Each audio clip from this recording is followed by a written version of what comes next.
Yes. तो हम लोग यहाँ पर आज ज्योग्राफी की क्लासेस करते हुए जो टॉपिक्स हैं उसको मैं कंटिन्यूसली बना के क्लाइमेटोलॉजी का, फिर oceanography, geomorphology, Indian geography, world का जो पोर्शन है कंटिन्यूस, उसको मैं टॉपिक्स बना के आपको लगातार अपलोड करता रहूँगा यूट्यूब पे। हमारे चैनल पे आप लगातार देखते रहेंगे उसको। इसी के सीरीज़ में मैं ये चाहता हूँ कि आप सिर्फ अगर पढ़ते हैं और समझते हैं तो वो हमारे सिलेक्शन की डायरेक्शन में जो है एकदम पॉइंट टू पॉइंट प्रिपरेशन नहीं होगी। तो ऐसी कंडीशन में हमें क्या करना है कि टॉपिक्स को पढ़ के और हमें जो प्रीवियस ईयर्स के क्वेश्चंस आए हुए हैं उनको लिखना बहुत ज़रूरी है। और क्यों लिखना ज़रूरी है? जो प्रीवियस ईयर्स के क्वेश्चंस आए हैं उनका हमें आंसर्स लिखना क्यों ज़रूरी है, क्या उसकी रिक्वायरमेंट है? तो एक्चुअली जब हम यूपीएससी के एग्ज़ाम्स में आए हुए क्वेश्चन को पढ़ते हैं, समझते हैं और फिर उसके साथ में उसको लिखने की कोशिश करते हैं तो हमारे प्रिपरेशन का जो एक डायरेक्शन है वो सही हो जाता है। डायरेक्शन मतलब क्या होगा सही होने का?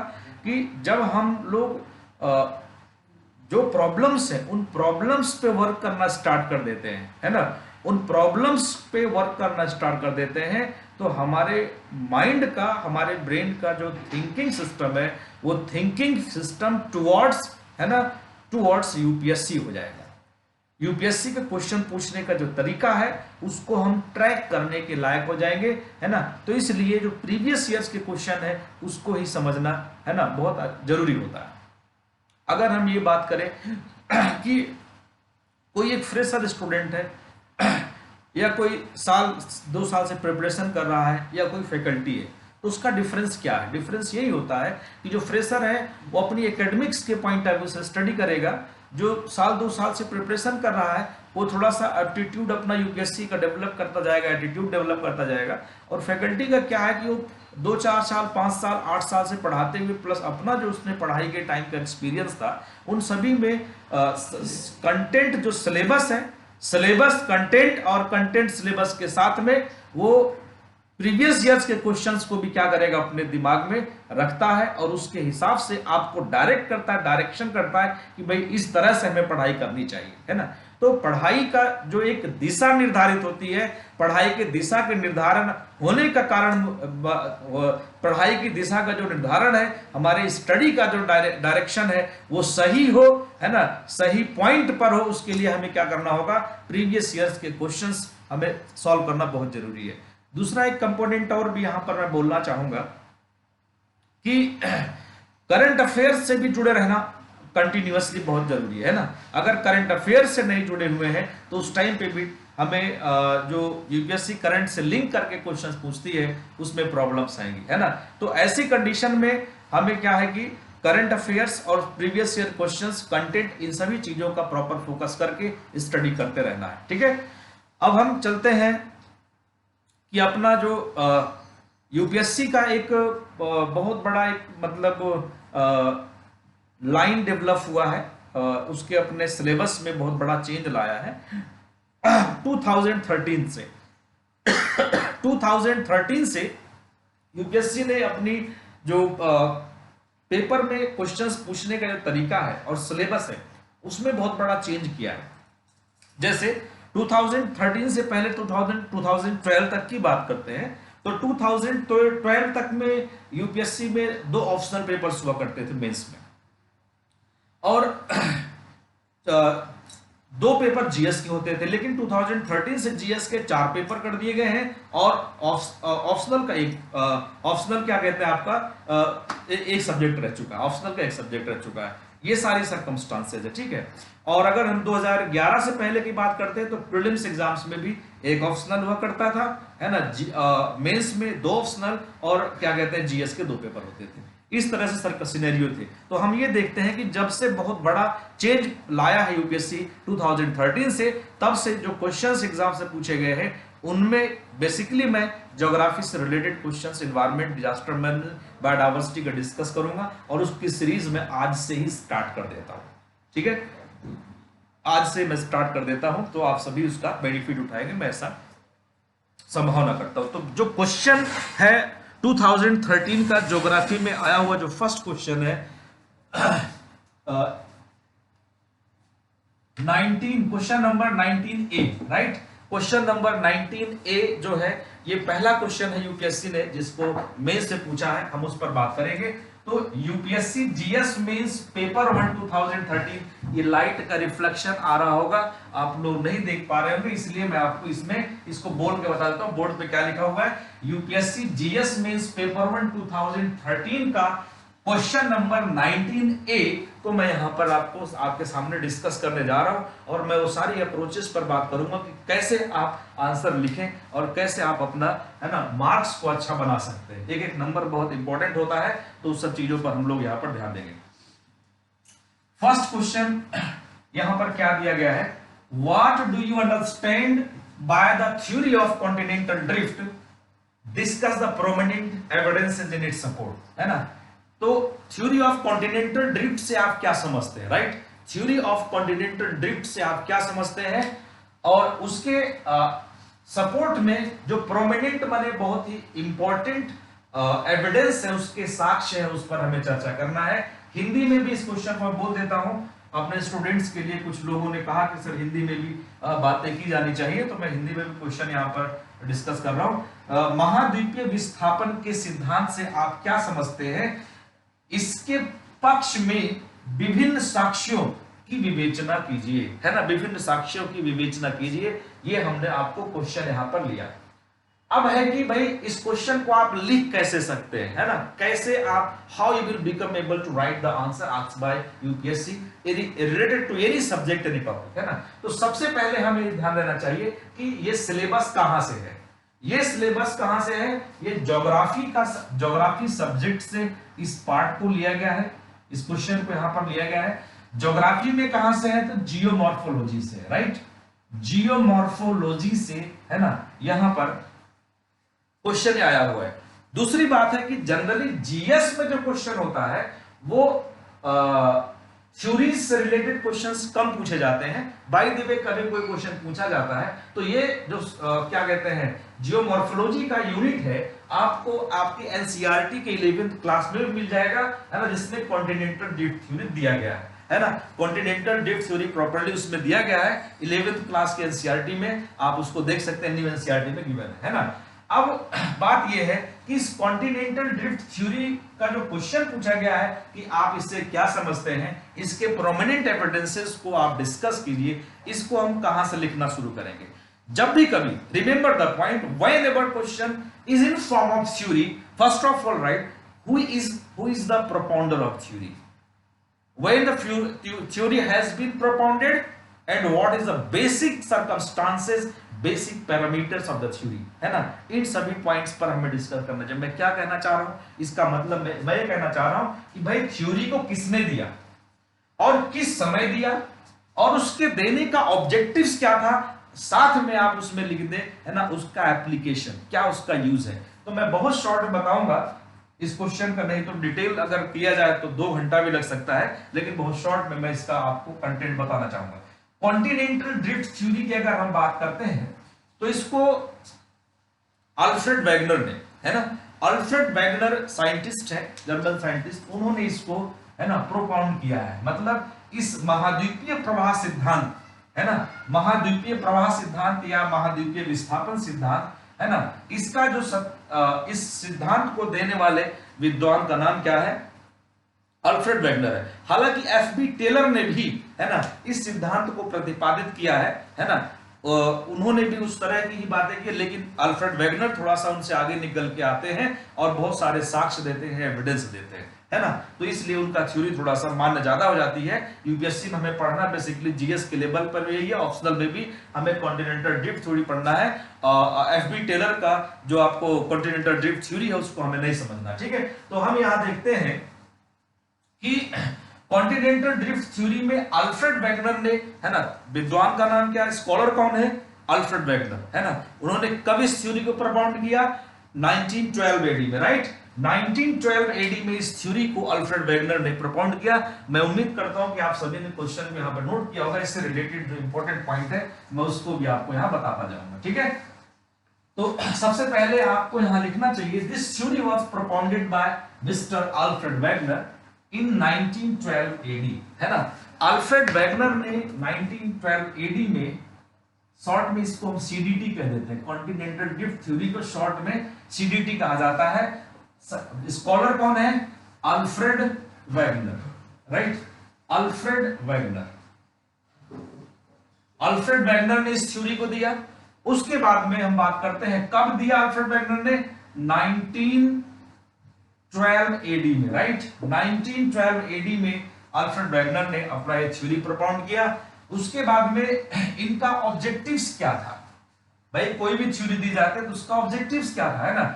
He actually wanted to explain the cause behind movement of any kind of landmass, that is the especially he focused on continents, है ना। उन्होंने कॉन्टिनेंटल मूवमेंट को एक्सप्लेन करने के लिए, कॉन्टिनेंटल मूवमेंट को एक्सप्लेन करने के लिए यहां पर अपना थ्योरी देना चाहते थे, है ना। तो मैं इसको बोलता हूं पूरा सेंटेंस बना के, जो आप लोगों को लिखना चाहिए वहां पर, है ना। The theory of CDT has been propounded by Mr. Alfred Wegener in 1912 AD, which came into light in 1920 after completion of First World War. First World War के completion के बाद में ये थ्योरी 1920 में लाइट में आता है ना। The cause behind improvement or development of theory is associated to explanation of continental movement, continental drifting, continental, है ना, displacement। आप जो भी टर्म्स यूज करना चाहें वहां पर ज्यादा अच्छा है कि continental drift वर्ड यूज किया जाए, है ना, continental drift। अब बात यह है कि इसी में जब हम स्टार्टिंग में थ्योरी के बारे में लिखना चाहते हैं तो इसमें एक पॉइंट और नोट करना चाहिए, राइट। क्या नोट करना चाहिए कि इसमें जो इन्होंने अल्फ्रेड वेगनर ने थ्योरी दिया कॉन्टिनेंटल ड्रिफ्ट का, इसका भाई कॉन्टिनेंट चल रहा है तो there must be a driving force, है ना। अगर कार चल रही है तो उसको चलाने के लिए तो ड्राइवर है ही है, लेकिन इंजन लगा होता है, फोर्स रिक्वायर्ड, है ना।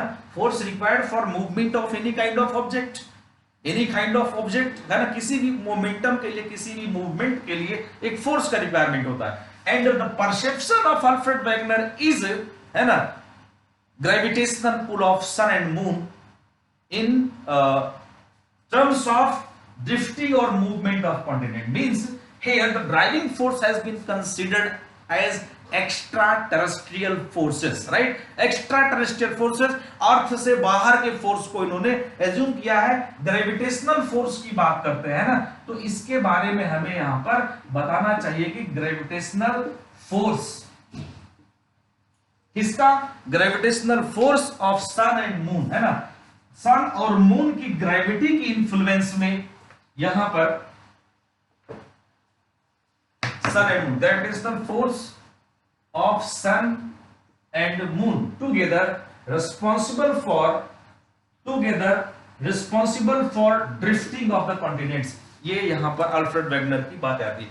क्लासेस में जब इसको हम लोग बहुत डिटेल में थ्योरी को पढ़ते हैं तो और बहुत सारी बातें बताते हैं भाई कि कैसे इन्होंने समझा कि gravitational force of sun and moon is sufficient for driving the continents और any kind of land masses. तो एक्चुअल में क्या है कि इन्होंने परसीव किया टाइड्स को देखकर, है ना। टाइड्स देखते हैं हम तो मून के इफेक्ट में ओशियंस में वाटर रेज करता है ना, और वो वाटर रेज करके स्लोली ग्रेजुअली मून के वर्टिकली ही मूव करता हुआ चला जाता है। जैसे जैसे मून रिवॉल्व करेगा अर्थ रोटेट करेगा, है ना, ये कंडीशंस बनती है। तो उसी के बेसिस पे सन और मून के ग्रेविटेशनल फोर्स का इन्होंने यहाँ पर, है ना, बात किया है। इन्होंने अगर डिटेल में पढ़ते हैं कुछ फॉरेन ऑथर्स की बुक जैसे डेरियल हैस की, है ना, हम लोग पढ़ते हैं, क्रिस्टोफर की पढ़ते हैं, जेम्स पीटरसन वगैरह, तो उसमें ये बात मेंशन किया भी है कि जैसे gravitational force of sun and moon है तो वो एक टाइडल फोर्स इंप्लीमेंट करता है। कैसा फोर्स? टाइडल फोर्स, है ना, टाइड्स के आने के लिए टाइडल फोर्स, या फोर्स ऑफ बायंसी, है ना, बायंट फोर्स की भी यहाँ पर डिस्कशन किया है। तो अल्टीमेटली हमें उतना नहीं करना है क्योंकि क्वेश्चन 5 मार्क्स का है, 100 वर्ड्स में मैक्सिमम लिखना है हमें। तो उस टाइम पर शॉर्ट में क्या होना चाहिए? This theory was proponed by short में मैं बोल रहा हूं कैसे कंसाइजली आंसर लिखना चाहिए हमें। द थ्योरी ऑफ सीडीटी या CDT was propounded by mister Alfred Wegener in 1912 AD, but it came into light in 2000 in 1920 after completion of First World War. He actually perceived gravitational pull of sun and moon responsible for continental movement, continental drifting, है ना। इतना point आपको starting में लिखना है, यही इतनी बात आपको करनी है। फिर उसके बाद में अल्फ्रेड वेगनर ने कुछ और बातें की थी जिसको मैं यहाँ डायग्राम के थ्रू रिप्रेजेंट कर रहा हूँ। आपको भी एग्जाम में दिखा करना चाहिए, है ना। जितने ज्यादा डायग्राम्स ग्राफ्स आप फ्लो चार्ट्स बनाते हैं उसके अकॉर्डिंग आपको नंबर अच्छे मिलेंगे, राइट। तो यहाँ पर हम लोग देखते हैं कि डायग्राम क्या था। According to Alfred Wegener in carboniferous era, geography जैसे ह्यूमन बींग्स का हिस्ट्री होता है, हर इंसान का एक हिस्ट्री होता है, इसी तरह से ज्योग्राफिकल जो अर्थ है इसका भी एक हिस्ट्री है ना। एक अर्थ का भी हिस्ट्री है, तो उसका उस हिस्ट्री का एक टाइम पीरियड है जिससे हम लोग कहते हैं कार्बोनिफेरस एरा, राइट। क्या कहते हैं इसको हम? कार्बोनिफेरस, राइट, कार्बोनिफेरस एरा कहते हैं। तो इस कार्बोनिफेरस एरा में अल्फ्रेड वेगनर के अकॉर्डिंग, है ना, अल्फ्रेड वेगनर के according the all the continents were together, है ना। सभी कॉन्टिनेंट्स एक साथ जुड़ा हुआ था, राइट। और ये जितने कॉन्टिनेंट्स जुड़े हुए थे उसका नाम अल्फ्रेड वेगनर ने क्या दिया था? पेंजिया दिया था, राइट। क्या नाम दिया था उन्होंने? उसका नाम पेंजिया दिया था। और ये सभी कॉन्टिनेंट्स एक साथ जुड़े हुए थे, इसको अल्फ्रेड वेगनर ने पेंजिया कहा। और इसके चारों तरफ एक वाटर बॉडी था, है ना। और ये वाटर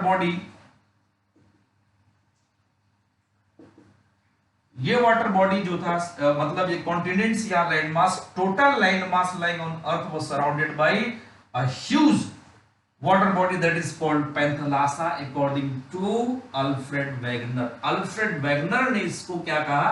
Panthalassa कहा, है ना। In Carboniferous era, every land masses what lying now in form of 7 continents and thousands of the island, these land masses were connected to each other and forming a huge landmass as Pangaea, what was surrounded by Panthalassa. It is the perception of Alfred Wegener. Now,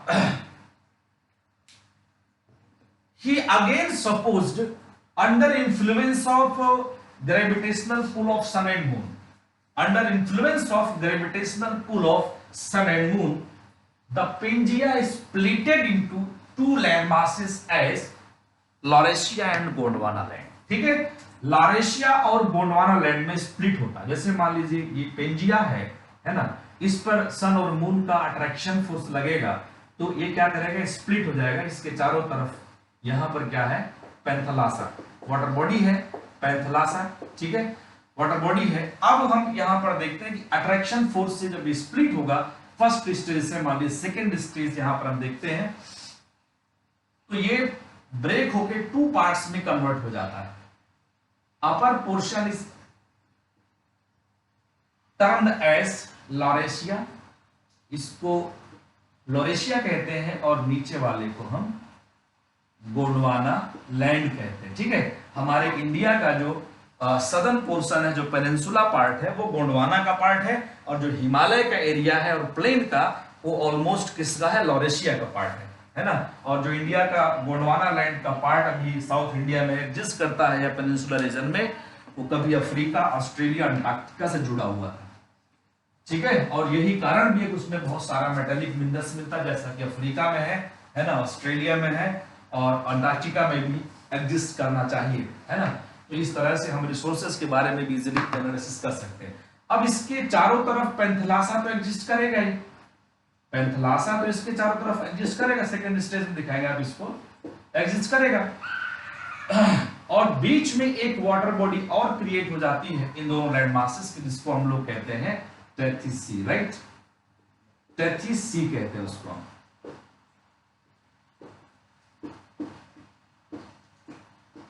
Tethys Sagar, Tethys Sagar develop हो जाता है और Tethys सागर का remains आज की date में Mediterranean सी की form में, जिसे हम भूमध्य सागर कहते हैं, मेडिटेरेनियन सी की फॉर्म में टेथिस सागर का रिमेन्स लाई करता है।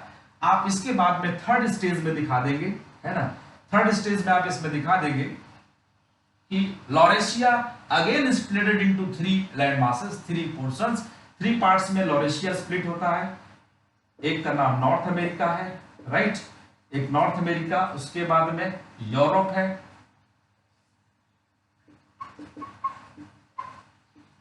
और थर्ड है एशिया।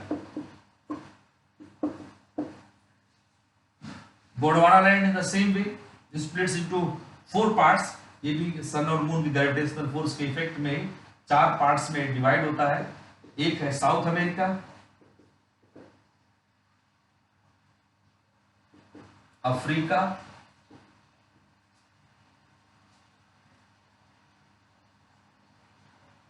ऑस्ट्रेलिया, उसके बाद में अंटार्कटिका, राइट, अंटार्कटिका। तो ये सभी इसका डिवीजन हो जाता है। और फोर्थ स्टेज में आप लोग वर्ल्ड का बहुत छोटा सा एक मैप बना देंगे।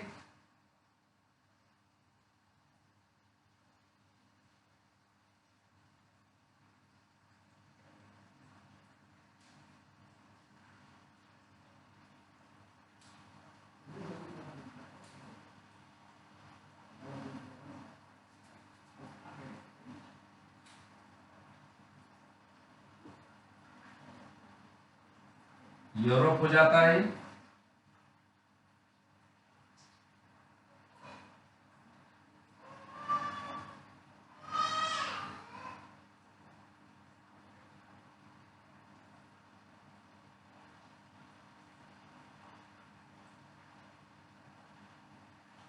यूरोप के बाद में एशिया का पोर्शन इधर आप शो कर दीजिए, और यहां से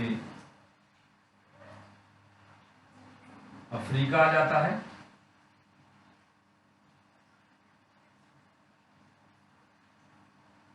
अफ्रीका से लगा हुआ एशिया, यहां पर इंडिया। इस तरह से आप यहां पर वर्ल्ड का मेडागास्कर दिखा सकते हैं, और यहां पर ये ऑस्ट्रेलिया। मैंने इसको जल्दी में ड्रॉ कर दिया है, न्यूजीलैंड यहां दिखा दीजिए, है ना, जल्दी में मैंने इसको ड्रॉ कर दिया। आप लोग एग्जाम के पॉइंट ऑफ व्यू से बहुत क्लियर मैप बनाने की कोशिश करेंगे, है ना। तो इस तरह से इसको यहाँ पर हमने 1 2 3 4 स्टेजेस में इसको स्प्लिट करके समझाया। और यही बात अल्फ्रेड वेगनर ने भी कहा है कि वर्ल्ड के कैसे कॉन्टिनेंट्स डेवलप हुए, किस तरह से निकल के आए।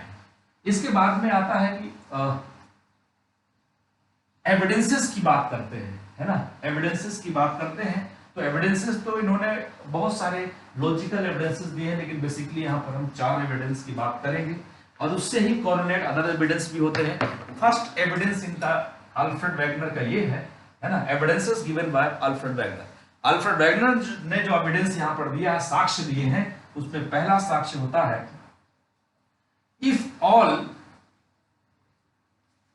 if all the continents and land masses, जिसे इन्होंने जिग्सा फिट नाम दिया है, राइट, जिग्सा फिट, है ना। तो if all the land masses, continents, islands would be rearranged together, we again get Pangea, है ना। इनका कहना है कि जितने भी वर्ल्ड के कॉन्टिनेंट है ना, प्लस में आइलैंड्स है, अगर उन सभी को जोड़ दिया जाए तो दोबारा से हमें क्या मिल जाएगा, पेंजिया मिल जाएगा, है ना। वी अगेन गेट पेंजिया, हमें दोबारा से पेंजिया मिल जाएगा। और ऐसा तब संभव है, ऐसा तब पॉसिबल है जिस टाइम पर ये सभी एक दूसरे के साथ जुड़े हुए। अगर किसी हम ग्लास में, है ना, कांच का ग्लास है, अगर उसको हम तोड़ते हैं और उसके सारे भी एलिमेंट्स को हम लोग अगर जोड़ देते हैं तो दोबारा से क्या बनेगा, एक आपके पास में ग्लास का फॉर्म आ जाएगा। लेकिन अगर 2 ग्लास को तोड़ के उसके सारे पार्ट्स को एक साथ रख दिया जाए और अगर उसको हम जोड़ने की कोशिश करें तो हमें 2 गिलास अलग अलग मिलने में बहुत परेशानी होगी, है ना। तो अगर जिस पर्टिकुलर बॉडी से स्प्लिट होके टूट कर, है ना, जो कोई चीज निकला हुआ अगर उसको जोड़ना है तो बहुत आसान है, लेकिन दूसरे वाले को हम जोड़ना बहुत कठिन हो जाएगा। तो उन्होंने कहा कि जितने भी कॉन्टिनेंट और आइलैंड्स इनको अगर जोड़ते हैं तो दोबारा से हमें पेंजिया मिल जाएगा। सेकेंड एविडेंस इनका मिनरल्स का है, राइट। सेकेंड एविडेंस इनका मिनरल्स का। मिनरल्स के बारे में क्या कहते हैं? Minerals present in eastern part of Brazil match with western coastal central part of Africa, है ना। मतलब क्या है यहां पर कि ये साउथ अमेरिका है, ये ब्राजील है, यहां पर क्या है ये अफ्रीका है, ठीक है। और अफ्रीका के साथ में जो पोर्शन है यहां पर जो मिनरल्स लाई करते हैं इसके साथ सिमिलरिटी है। In the same way other portions of world, है ना, whatever have shared their coastline or their land masses in past, they also having the similar minerals with their coastlines in current era too. The third evidence given by Alfred Wegener associated with fossils. Third evidence की form में आप यहाँ पर evidence का जो यहाँ order है इसको आप चेंज भी कर सकते हैं, जरूरी नहीं पहले जिक्सा फिफ्टी दिखाए फिर मिनरल्स दिखाए फिर फॉसिल। आप फॉसिल को पहले दिखा सकते हैं। फॉसिल्स के बारे में अगर बात किया जाए तो, है ना, इन्होंने क्या एविडेंस दिया? फॉसिल्स के बारे में इन्होंने एविडेंस दिया अल्फ्रेड वेगनर ने, है ना। अल्फ्रेड वेगनर का जो फॉसिल के बेसिस पर एविडेंस था वे था कि एंशिएंट और old fossils of equatorial region matches with current fossils of polar areas and vice versa। इसका क्या मतलब है कि जो ध्रुवीय क्षेत्र में वर्तमान फॉसिल्स डेवलप हो रहे हैं वो इक्वाटोरियल के पुराने फॉसिल से मैच करते हैं और इसके अपोजिट कंडीशंस भी एग्जिस्ट करती है। ये बात किसने कहा? अल्फ्रेड वेगनर ने कहा। तो कायदे में बहुत लॉजिकल बात यही है कि अगर इक्वाटोरियल रीजन ये है, यहां पर अफ्रीका है, राइट, ये अफ्रीका का पोर्शन है ना। इस एरिया में जो भी फॉसिल आज डेवलप हो रहा है ना भाई, यहां पर कैसा होगा? महोगनी का ट्री होगा, यहाँ पर इबोनी होगा, है ना, यहाँ पर पॉम ट्री होगा, इस तरह के डिफरेंट टाइप के ट्रीज, इसका जो फॉसिल आज डेवलप होगा बन रहा है। और वैसा फॉसिल पोलर रीजन्स में, वैसा फॉसिल पोलर रीजन्स का मतलब क्या होगा कि अगर हम यूरोप की बात करते हैं, राइट, यूरोप की बात करते हैं तो वैसा फॉसिल आपको, है ना, यूरोप में आज बन रहा है। मतलब जो वहां पर पाइन एंड फर ट्रीज है ना, पाइन एंड फर ट्रीज है, वहां पर स्प्रूस है ना, उस सभी का प्रेजेंस यहां पर लाई करता है ना। तो ये यहां का जो पुराना है वो आज वाले से मैच कर रहा है और यहां का जो यहां का नया जो है वो इससे मैच करता है। ये कंडीशन बन जाती है। तो कंडीशन ये है कि अगर हम करंट में जो पाइन स्प्रूस का फॉसिल बनेगा, है ना, ये इक्वाटोरियल रीजन के पुराने से मैच करता है और जो इक्वाटोरियल रीजन में आज बन रहा है ये इसकी, है ना, पुराने से मैच करता है। तो इसका मतलब क्या है कि कभी पोलर रीजन जो था वो इक्वाटोरियल जोन में था और इक्वाटोरियल जोन कहां था, है ना, पोलर रीजन में। तो इस तरह से ये बातें कब पॉसिबल है? जब भाई कॉन्टिनेंट्स क्या कर सकता है ना, मूव करके ये यहां से यहां गया था और ये यहां पर, है ना, एग्जिस्ट करता था। इस तरह की कंडीशंस इन्होंने यहां पर बताई हुई है। और जो फोर्थ और बहुत ही इन्होंने कायदे की बात की, फॉसिल्स का एविडेंस इनका बाद में और बखाना गया है। कैसे कि अगर हम बात करते हैं लद्दाख का रीजन हमारे इंडिया में अगर हम लद्दाख के रीजन की बात करते हैं तो लद्दाख में वेल मैमल के एविडेंस मिले हैं, है ना, वेल मैमल्स के एविडेंस मिले हैं। और वेल मैमल्स लद्दाख में कैसे बन सकता है ना। एक्चुअली वहां पर टथीस ही था, धीरे धीरे करके यूरेशिया, दो प्लेटें, मतलब एशिया वाला और नीचे से इंडो ऑस्ट्रेलिया इंडिया का जो पार्ट है, ये दोनों क्या करता है, एक साथ टकराता है। टकराने से जो सागर था, ओशियन का पार्ट टथीस सी, वो धीरे धीरे करके अपलिफ्ट होता है और वहां पर जो मैरिन लाइफ था वो ऊपर उठता चला गया और उसका ही फॉसिल के रूप में एविडेंस आज वेल मैमल का रिकॉर्ड किया जाता है। ठीक है, इसके बाद में कुछ और भी फॉसिल से रिलेटेड एविडेंसेस हैं। जैसे हम बात करते हैं कार्बोनिफेरस एरा में कोल का डेवलपमेंट हुआ और कोल का डेवलपमेंट, कोल का फॉर्मेशन तब हो सकता है जब बहुत बड़े बड़े, है ना, ट्रीज अर्थ में अर्थ में जब गैप्स क्रिएट होगा, है ना, जो आपको फिशर्स डेवलप होती हैं, जब उसके अंदर जाएगा, है ना, तब उसके बाद में वो आपको कोल में कन्वर्ट हो जाता है हजारों लाखों साल के बाद में, है ना। तो ऐसी कंडीशंस है। लेकिन अगर पोलर रीजन्स में कहीं पर, पोलर रीजन्स में अगर कोल की प्रेजेंस लाई कर रही है ना, पोलर रीजन्स में अगर कोल की प्रेजेंस लाई करती है, यहाँ पर अगर कोयला पाया जाता है, तो इसका मतलब ये है कि वहां बड़े बड़े ट्री हुआ करते थे पहले, और आज नहीं है। तो इसका मतलब ये पोर्शन कहाँ था, है ना, ट्रॉपिकल सब ट्रॉपिकल रीजन्स में, जहां पर बड़े ट्री बन सकते हैं, डेवलप हो सकते हैं, ना। इस तरह के कुछ एविडेंसेस आप दे सकते हैं। लास्ट जो फोर्थ एविडेंस इनका है वो किसका है, लैमिंग्स का, LEMMINGS, लैमिंग्स की बात करते हैं। ये इनका कहना है कि यूरोप के वेस्ट में लैमिंग्स का एक क्या कहते हैं स्पीसीज रहता है। लैमिंग फाउना टाइप का एनिमल है ना, छोटा एनिमल है, रोडेंट्स है, और वो जब उसकी पॉपुलेशन बढ़ती है तो वो यहाँ पर वेस्ट डायरेक्शन में मूव करता है, और यहाँ आगे फिर वो सिंक कर जाता है, इसमें आगे सिंक कर जाता है, डूब जाता है।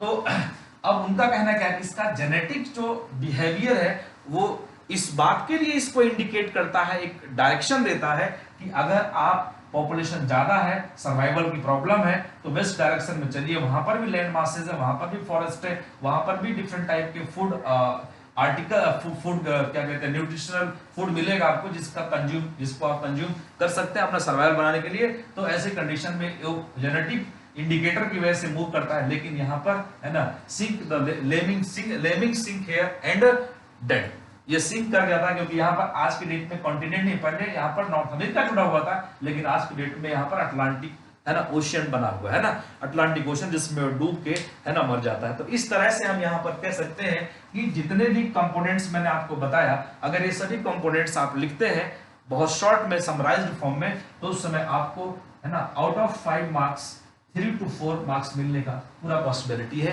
ना। डायग्राम्स अब लास्ट में एक सजेशन देंगे, है ना, the theory of the Alfred Wegener related to explanation of formation of the continents and the land masses is not 100% correct, because the force perceived by Alfred Wegener responsible for drifting of continent is not sufficient, है ना।